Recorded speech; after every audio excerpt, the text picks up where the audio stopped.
வாங்க போலாம்.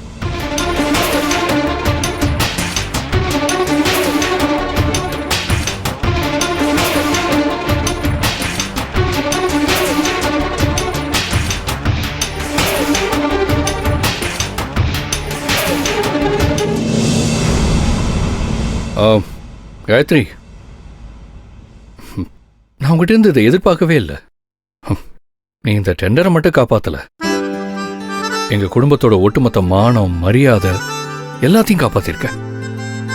இதுல மட்டும் நான் தோத்து போயிருந்தேன்னா எங்க அம்மா ரொம்ப மனசு உடைஞ்சு போயிருப்பாங்க. அவங்க முன்னாடி நான் தலை நிமிர்ந்து நிக்க முடியாம போயிருக்கோம். உனக்கு என்ன கைமாறு செய்ய போறேன்னே தெரியல.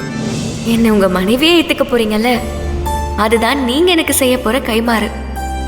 நீ என் கூட இருக்கிற வரைக்கும் என்னோட நிழலை கூட எவனும் தொட முடியாது. நீ எனக்கு ஒரு மிகப்பெரிய பவர். சார், நான் உங்க கூட என்னைக்கும் இருப்பேன். அது போதும்.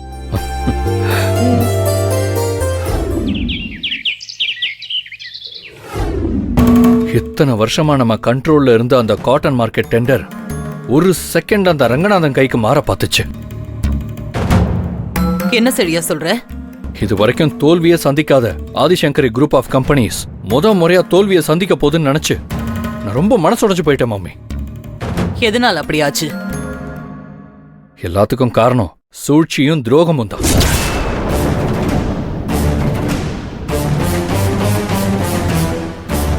நம்மளை எதிரில் நின்று ஜெயிக்கிறத விட சூழ்ச்சி பண்ணி நம்ம வளர்ச்சியை தடுக்கணும், நம்ம பிசினஸ் எல்லாத்தையும் முடக்கணுங்கிறது தான் அந்த ரங்கநாதனோட பிளான்.